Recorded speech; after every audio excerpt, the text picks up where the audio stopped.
Bienvenue sur Teach, votre mission d'enseignement et de maturité spirituelle. Cette semaine, on va mûrir dans un domaine spirituel important, celui de comprendre le concept de l'onction.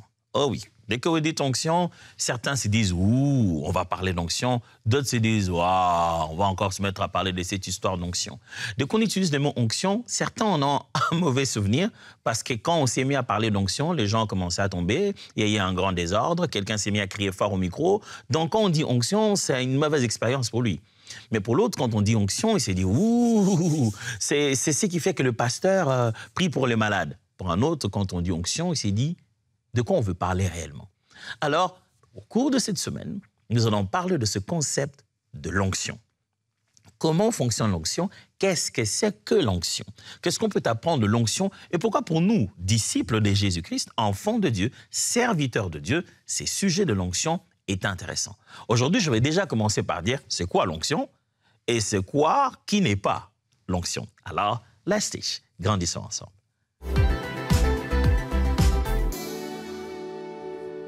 Mon but aujourd'hui, c'est de démystifier un peu le concept de l'onction et placer des bases pour le reste des points que nous allons traiter au courant de la semaine. Il faudrait que lorsqu'on dit onction, ça arrête de faire peur. Il faudrait que lorsqu'on dit onction, bien sûr, ça reste un sujet excitant, intéressant, mais qu'on ne soit pas plongé comme dans un mysticisme qu'on ne sait pas maîtriser.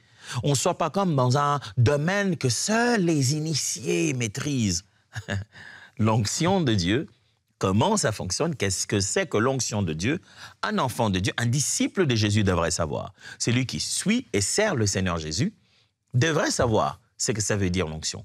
Pas juste pour que ça entre dans sa tête, que ça fasse partie de sa base des données, de connaissances, mais parce que c'est un vécu. On a besoin de l'onction de Dieu. Ah, pasteur, l'onction, c'est intéressant, mais bon, pour moi, c'est optionnel. Hein? Ça n'a rien à voir avec mon éternité. Moi, je suis d'accord. Tu as donné ta vie au Seigneur Jésus, amen. C'est bon, ton éternité, voilà, c'est garanti. Mais pourquoi alors il donne aux hommes l'onction et pourquoi même lui, descendant sur terre, vivant au milieu de nous, prend ce plaisir à commencer son ministère en disant « L'Esprit du Seigneur est sur moi, car le Seigneur m'a oint ». Ce sujet donc de l'onction est très utile ici pour nous pendant qu'on est sur la terre. Oh, certainement, tu n'en as pas besoin quand tu vas aller au ciel. Oui, je suis conscient. Tu n'as pas besoin d'onction en allant au ciel, bien sûr. Tu n'en as pas besoin, mais ici, là, à vivre la vie chrétienne, à exercer le ministère, à manifester la nature de Jésus-Christ. En tant que le disciple de Jésus, on a besoin de l'onction. On a tellement besoin de l'onction de Dieu qu'autant de jours que les disciples sont restés là, 49 jours révolus jusqu'au 50e jour en train d'attendre le jour de la Pentecôte, c'est pas pour rien qu'il y a eu cette attente. C'est pas avant que Jésus-Christ ait dit aux disciples attendez, nous avons besoin de l'onction. Et ce n'est pas pour des affaires ecclésiastiques. Ce n'est pas pour qu'on fasse quelque chose pour les départements à l'Église, pour la prédication à la chair. Non. Lorsqu'on voit dans l'entièreté de la parole de Dieu de l'Ancien au Nouveau Testament, l'onction n'est pas une affaire exclusivement sacerdotale. Ce n'est pas pour fonctionner à l'Église seulement. L'onction, c'est aussi pour être roi d'Israël. L'onction, c'est aussi pour être prophète de Dieu, autant que l'onction existe pour être sacrificateur. Jésus vient, lui, notre modèle, et le parle de l'onction dès l'entrée au ministère.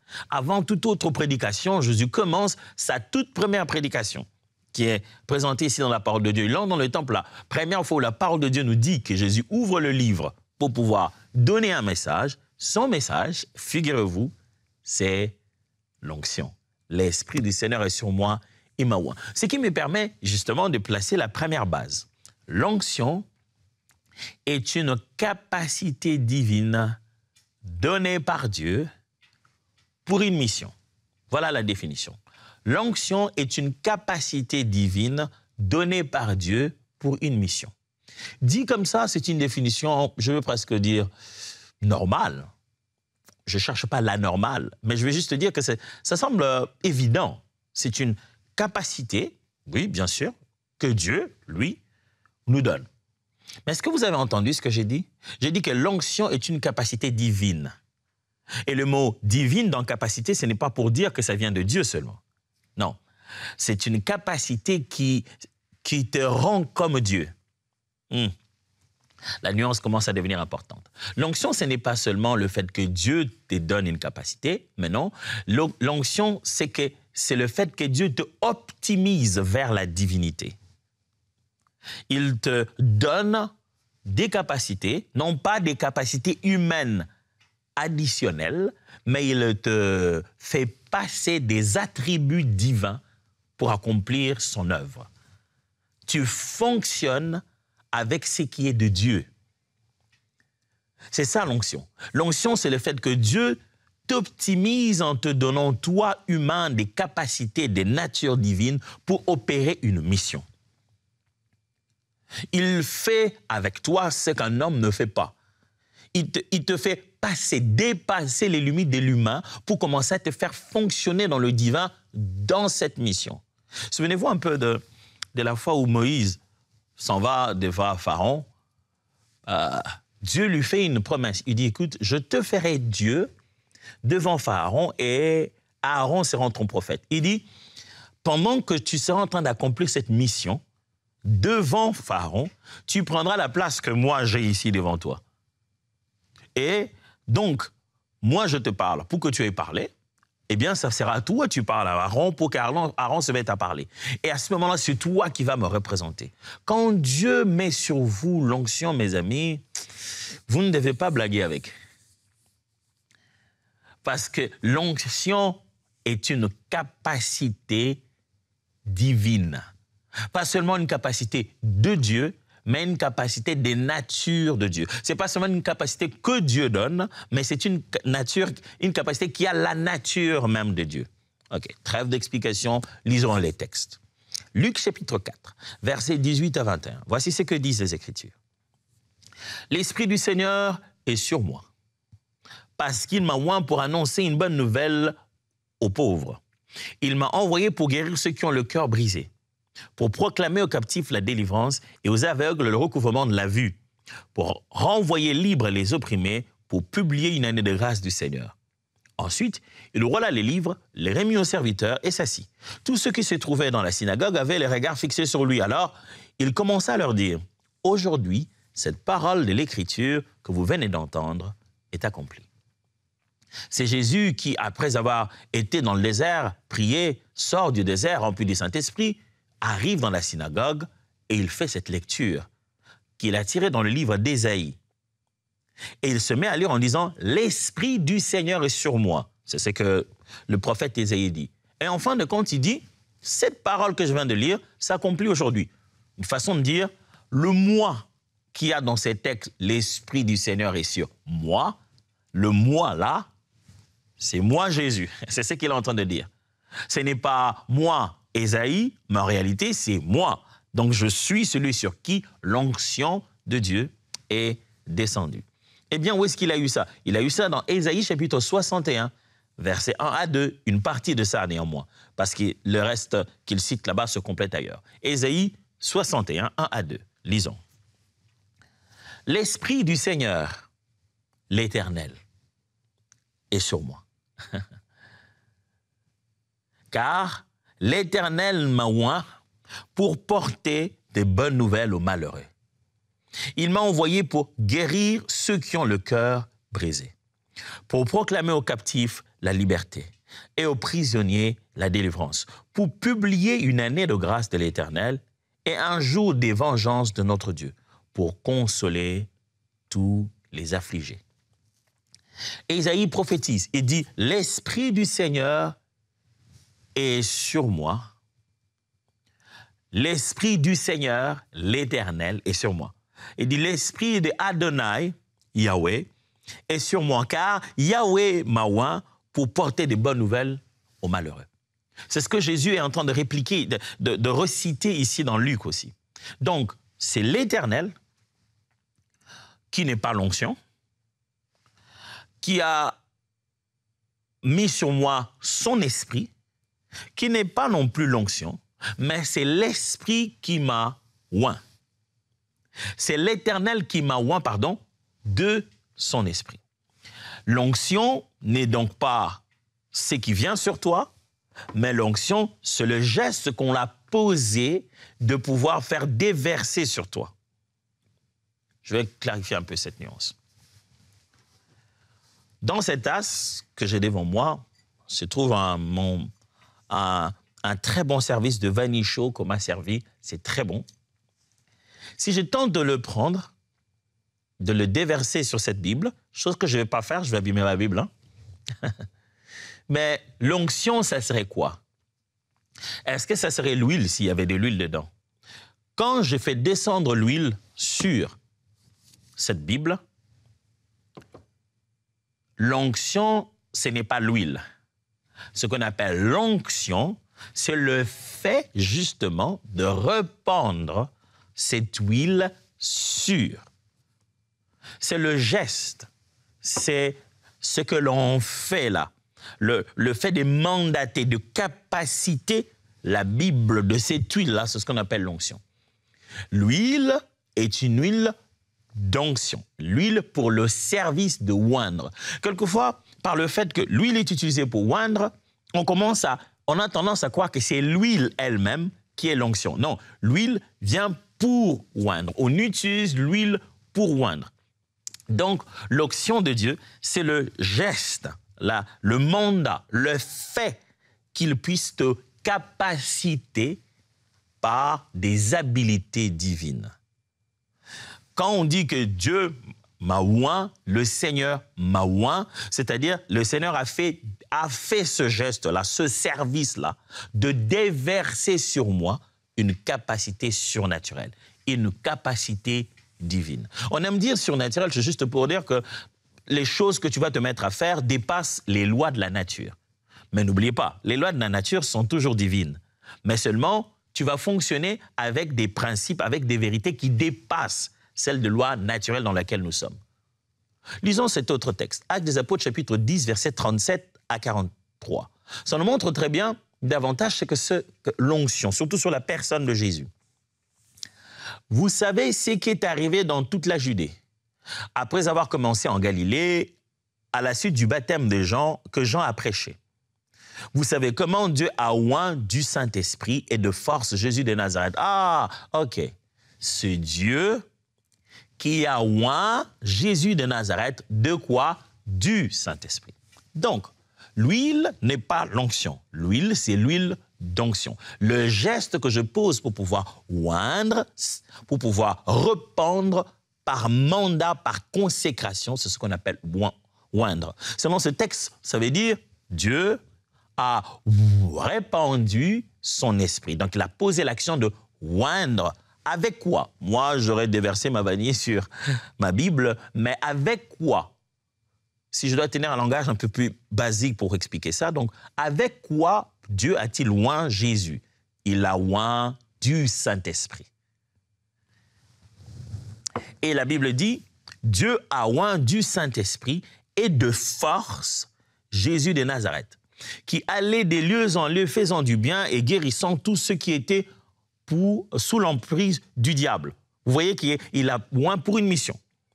Car Dieu était avec lui. Nous sommes témoins de tout ce qu'il a fait dans le pays des Juifs et à Jérusalem. Ils l'ont tué en le pendant au bois. Dieu l'a ressuscité le troisième jour et il a permis qu'il apparût, non à tout le peuple, mais aux témoins choisis d'avance par Dieu, à nous qui avons mangé et bu avec lui après qu'il fut ressuscité des morts. Et Jésus nous a ordonné de prêcher au peuple et d'attester que c'est lui qui a été établi par Dieu, juge des vivants et des morts. Tous les prophètes rendent de lui le témoignage que quiconque croit en lui reçoit par son nom le pardon des péchés. Pierre plutôt est en train de prêcher et il fait un rappel. Il dit, ce n'est plus à dire, vous savez tous comment Dieu a oint du Saint-Esprit, Jésus-Christ de Nazareth, allant de lieu en lieu, guérissant le malade. On voit que Jésus-Christ ne leur parle pas Pierre ne leur parle pas de Jésus d'abord dans sa divinité. Il leur dit, vous avez entendu parler de ce monsieur-là, Jésus, vous avez tous vu qu'il avait une capacité divine en lui, dont les effets se voyaient dans sa mission de guérir le malade. Si vous avez l'onction, mon frère, quand Dieu vous donne l'onction, ce n'est pas pour que vous puissiez fonctionner dans les limites de votre diplôme. Ce n'est pas pour que vous puissiez fonctionner dans les limites de vos capacités, de vos muscles. Ce n'est pas pour que vous puissiez vous appuyer sur vos connaissances, ni vos relations. Dieu nous donne l'onction parce que la mission qu'il nous donne, on on ne sait pas le faire seul. J'aimerais reformuler ça comme ça. L'onction est le signe de notre incapacité. Quand Dieu répand sur toi l'onction, ça doit être pour toi un rappel réel que sans lui, je ne peux rien. C'est comme si, intentionnellement, Dieu nous choisit des domaines dans lesquels nos compétences ne valent rien du tout. Et qu'on se rende compte que sans sa capacité divine, surnaturelle, on ne peut pas obtenir ce résultat-là. Dieu nous a, et dès qu'il met sur nous ça, eh bien, on arrête les petites guerres avec les ours et les lions. On passe directement à Goliath. Les capacités divines sont pour que nous puissions accomplir des choses que nous ne pouvions pas nous-mêmes accomplir. Alors, vous ne pouvez pas réclamer avoir l'onction de Dieu, désirer avoir l'onction de Dieu ou dire que vous avez l'onction de Dieu et vous attendre à accomplir des choses qui sont juste équivalentes à vos capacités, équivalentes à vos connaissances, équivalentes à votre vie. Quand Dieu met sur vous l'onction, sachez qu'il va vous mettre devant des faits que vous allez vous dire, dans quoi je me suis embarqué? C'est trop grand ça. C'est trop grand pour toi, mais pas pour le Dieu qui est avec toi. Si le Seigneur t'a oint, ce n'est pas pour que tu t'en ailles pleurer. Si le Seigneur t'a oint, ce n'est pas pour que tu te dises, c'est trop grand tout ça, ça me fait peur, je commence à pleurer. Maintenant, les gens me disent, non, non, non, non, Dieu ne t'a pas oint pour que tu écoutes les gens. Non. Mais qu'est-ce que les gens vont croire? Dieu ne t'a pas oint pour savoir ce que les gens vont croire. L'onction est sur toi. Et le Seigneur va te faire fonctionner dans cette onction-là. Dieu t'a oint. Voici ce que la Bible dit maintenant dans l'onction, plutôt dans Matthieu chapitre 7. Ça sera sur le deuxième point. L'onction ne remplace pas le caractère. L'onction ne remplace pas le caractère. C'est la deuxième vérité. L'onction ne remplace pas le caractère. Vous êtes oint, ça ne signifie pas que vous n'avez plus besoin d'être. Mes amis, ne tombez pas dans cette erreur où, parce que Dieu vous a donné la capacité de faire, vous pensez que ça, c'est venu combler ce que vous êtes censé être avec lui et pour lui. J'aime pour justement banaliser le fait, faire rire en disant, dans la Bible, Dieu a oint même des ustensiles. Ce n'est pas pour toi une raison de te prendre pour quelqu'un de spécial. Souvent, quand l'onction vient sur nous, on ressent ce côté unique que Dieu nous a choisi. Amen, alléluia. Et on commence à croire que si Dieu nous utilise, ça veut dire que nous sommes devenus caractériellement comme Christ. N'oublions pas que notre parcours de vie, ce que nous devenions comme lui en tout point de vue, que nous puissions développer le caractère de Dieu. Et l'onction n'a rien à voir avec le caractère. L'onction vient s'asseoir sur les capacités, sur les dons, sur les habilités, pas sur le caractère. L'onction ne vient pas sur le fruit de l'esprit. L'onction vient sur les dons de l'esprit. L'onction te donne les capacités de faire et non pas de devenir. D'ailleurs, l'onction a une conséquence, j'allais presque dire, négative sur ce que vous êtes. Parce que l'onction est un amplificateur. Lorsque vous recevez l'onction, même les défauts cachés, les éléments caractériels commencent à devenir exposés. C'est comme ça que vous voyez quelqu'un qui est loin de Dieu, et alors vous commencez à découvrir cet art. Mais comment quelqu'un vraiment que Dieu utilise comme ça peut être comme ça? Parce que quand l'onction vient, c'est comme un amplificateur. Et si vous cachez des péchés, des choses à l'intérieur, l'onction va vous donner, va répandre en vous comme je vais presque dire, un envie encore plus exagéré de ce mal. Parce c'est un amplificateur. Ça fait que tout est exposé. La réaction de tout ce que vous avez devient plus intense. L'onction ne remplace pas le caractère. Matthieu chapitre 7, verset 22 le dit. Plusieurs me diront ce jour-là, Seigneur, Seigneur, n'avons-nous pas prophétisé par ton nom? N'avons-nous pas chassé des démons par ton nom? Et n'avons-nous pas fait beaucoup de miracles par ton nom? Alors je leur dirai ouvertement, je ne vous ai jamais connu. Retirez-vous de moi, vous qui commettez l'iniquité. Galates 2, 22, 23 dit, mais le fruit de l'esprit, c'est l'amour, la joie, la paix, la patience, la bonté, la bénignité, la fidélité, la douceur, la tempérance. La loi n'est pas contre ces choses. L'onction, ne la confondez pas avec le caractère. quand vous êtes loin de Dieu, capacité par un élément divin, de pouvoir surnaturel, ça ne vous exempte pas du brisement de caractère. Ça ne vous exempte pas de l'obéissance à la parole de Dieu. Ça ne vous exempte pas de développer votre nature chrétienne pour se préparer à l'éternité. Troisième vérité, l'onction est donnée à ceux que Dieu choisit, pas à ceux qui s'imposent.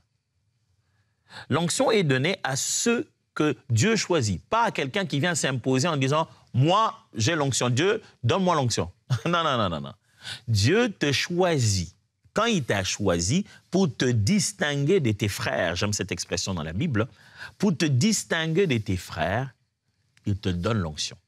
Toi, tu ne te dis pas, moi, je me distingue de mes frères, donne-moi l'onction. Ça ne passe pas comme ça. Dieu remarque en toi ce qu'il veut parce que c'est lui qui connaît la mission. N'oubliez pas, l'onction est liée à la mission. C'est Dieu qui sait ce qu'il veut faire avec toi.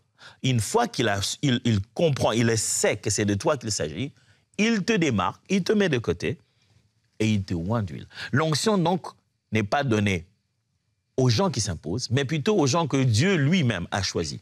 1 Samuel 16, 1 dit, « L'Éternel dit à Samuel, « Quand cesseras-tu de pleurer sur Saül? Je l'ai rejeté, afin qu'il ne règne plus sur Israël. Remplis ta corne d'huile et va, je t'enverrai chez Isaïe, Bethlémite, car j'ai vu parmi ses fils celui que je désire pour roi. » Dieu ne veut plus de Saül. Saül est encore au trône, hein? Et ça ne va pas faire 10 jours ou 20 ou 2 mois. Ça va faire encore des années qu'il va rester sur le trône sans plus être le choix de Dieu. Dieu l'a rejeté. Dieu a choisi déjà le jeune David et c'est à lui qu'il a donné l'onction. 1 Samuel 16 toujours, verset 13 maintenant. Samuel prit la corne d'huile et éloignit au milieu de ses frères. L'Esprit de l'Éternel saisit David. À partir de ce jour et dans la suite, Samuel s'éleva et s'en alla à Rama. Lorsque Samuel finit sa mission que Dieu lui a demandée, il arrive dans la maison d'Ésaïe. Finalement, on attend David. David arrive, il le oint. Au moment où l'onction, l'huile descend sur lui, c'est un signe, un go, un signal pour l'esprit pour dire « Oh, celui sur qui est descendue l'huile, mon opération sur lui doit changer. » Celui sur qui est descendue l'huile, la qualification de ses compétences doit s'intensifier d'un élément divin. Jean chapitre 15, verset 16. « Ce n'est pas vous qui m'avez choisi, mais moi. Je vous ai choisi et je vous ai établi afin que vous alliez et que vous portiez du fruit et que votre fruit demeure, afin que ce que vous demanderez au Père en mon nom, il vous le donne. » C'est clair, mes amis. Ce n'est pas nous qui choisissons où et comment. C'est lui qui nous choisit, qui nous sommes et qu'est-ce qu'il veut faire de nous. L'onction n'est pas donc pour celui qui s'est dit « je vais faire 40 jours et je vais recevoir l'onction ». Pour en faire quoi? Parce que l'onction n'a pas d'utilité s'il n'y a pas une mission. L'onction est pour une mission. Dieu ne va pas te donner une onction avec laquelle tu vas te mettre à te promener. Le Saint-Esprit ne va pas descendre sur toi et te oindre juste pour que les gens sachent que tu as l'onction. Comme ça, quand tu entres quelque part, les gens tombent. Ça nous est arrivé aussi de prier comme ça. Donc, on se disait, l'onction, c'est juste... C'est comme un aura, hein? C'est comme une sorte de radioactivité qui est sur ma personne. C'est-à-dire, j'arrive quelque part, je deviens radioactif. Les gens ressentent que, wow, j'ai l'onction. Des fois, tu entres à un endroit, dès que tu vois, les gens tombent. Pour quelle mission? Pourquoi? Quelle est la finalité de ça? Parce que l'Esprit de Dieu est sur moi pour. 4e point. L'onction peut être ressentie, mais n'est pas qu'un ressenti. Très précis. L'onction peut être ressentie, c'est-à-dire on peut avoir une expérience émotionnelle sensorielle, je dois dire, on peut ressentir, vivre ça dans nos émotions et dans nos sens, la capacité surnaturelle de Dieu lorsqu'elle passe au travers de nous. C'est pas que quand tu es loin, tu ressens ça de façon permanente. Je suis non, j'ai vu par expérience personnelle que le jour ou le moment ou la saison où Dieu te oint pour une chose, même dans tes temps de prière, pendant le moment d'adoration, tu ressens quelque chose. Je ne sais pas comment décrire ça. C'est comme une fraîcheur, c'est comme... J'ai utilisé ce terme au début. Tu as l'impression qu'on t'a optimisé. C'est comme si on a changé ton système d'exploitation. Tu as été optimiser. Et toutes les applications que tu avais avant, que tu commences à les gérer plus aisément. C'est comme si on a élargi ton espace de disque dur. Ce qui pesait sur toi devient léger. Tu peux ressentir ça pendant un moment d'adoration. Des fois, ça peut être une expérience où tu pleures, où voilà, tu es sous les larmes, ça arrive. Mais l'onction, ce ne sont pas ces larmes-là, ni ces ressentis-là. Ne confondez pas le ressenti et l'onction en soi-même. Zacharie 4, 6 dit, « Alors il reprit et me dit, « C'est ici la parole que l'Éternel adresse à Zorobabel. Ce n'est ni par la puissance, ni par la force, mais c'est par mon esprit, dit l'Éternel des armées. » Dieu dit à Zorobabel que les choses que tu vas faire, les capacités, les résultats que tu vas obtenir, ça ne vient pas de ce que toi tu as comme connaissance et capacité. Mais c'est parce que je t'aurais donné l'esprit, mon esprit, son action à travers toi. 2 Corinthiens 5, 3 dit, « Ce n'est pas à dire que nous soyons par nous-mêmes capables de concevoir quelque chose comme venant de nous-mêmes. Notre capacité, au contraire, vient de Dieu. » Paul humblement dit et rappelle aux autres le secret de leurs résultats. On ne l'a pas fait seul. C'est Dieu qui nous a donné la capacité. Et cinquièmement, ce que je peux dire, c'est que l'onction peut s'entretenir ou se perdre. Tu n'as pas perdu l'esprit, parce que dans cette nouvelle dispensation de la grâce, l'esprit habite en toi. Mais cette qualification surnaturelle de l'esprit, ce n'est pas l'esprit lui-même. Ne confondez pas le Saint-Esprit et les capacités qu'il vous donne. Ne confondez pas le dynamus de l'esprit et lui-même en tant que pneuma. Ne confondez pas les capacités que le Saint-Esprit fait descendre sur vous et le fait qu'il vive en vous pour répandre l'amour de Dieu et vous maintenir en communion avec Dieu et réveiller votre esprit. Donc, l'esprit en vous peut être attristé. C'est déjà un point de départ qui rend ces capacités qu'il amène en toi un peu perturbées. N'attristez pas l'esprit, n'est-ce pas? C'est ce que 1 Thessaloniciens 5, 19 dit. N'éteignez pas l'esprit. Mais 1 Thessaloniciens 5, 19 est clair. N'éteignez pas l'esprit. J'aime la version Parole vivante, elle dit « N'entrave pas l'action de l'esprit et ne l'empêchez pas de vous éclairer. Ne laissez pas son feu s'éteindre en vous. » Ça, c'est dans ta relation et dans l'action de l'esprit à travers de vous. Nous pouvons faire des choses qui nous font perdre cette connexion avec l'Esprit de Dieu qui alimente cette onction en nous. Juge chapitre 16, verset 20 dit. Elle dit alors, « Les Philistins sont sur toi. » Samson. Et il s'est réveilla de son sommeil et il dit, « Je m'en tirerai comme les autres fois et je me dégagerai. » Il ne savait pas que l'Éternel s'était retiré de lui. Surtout dans l'ancienne dispensation, quand les seigneurs venaient, quand l'Esprit de Dieu oignait quelqu'un, il venait sur lui. Mais Samson a vécu dans une vie de péché tel que le but pour lequel Dieu lui avait donné ses capacités, il s'en était éloigné. Ses capacités se sont retirées de lui. Le Saint-Esprit sera en toi, mais sa qualification pour une mission peut se retirer de toi. Parce que tu es infidèle, parce que tu n'accomplis pas la volonté de Dieu. Laissez-moi vous dire une dernière affirmation. On va utiliser ça en passant, comme un takeaway. L'onction est une responsabilité, pas une gloire personnelle. Souvenez-vous de ça en terminant aujourd'hui. Que lorsque Dieu vous, ce n'est pas pour que vous deveniez une star et vous utilisez l'onction pour faire un spectacle. C'est qu'un jour, il vous demandera des comptes des capacités surnaturelles qu'il a placées chez vous. Un jour, il vous dira, qu'avez-vous fait de ça? Si vous avez l'onction, vous avez des choses à faire. Et si les choses qui devaient se faire ne bougent pas, Dieu se demande, et alors la personne à qui j'ai donné autant de capacités pour le faire, que fait-elle alors? Vous voulez l'onction? Sachez que ça vient avec les responsabilités. On continue ça demain, n'est-ce pas? Dieu vous bénisse.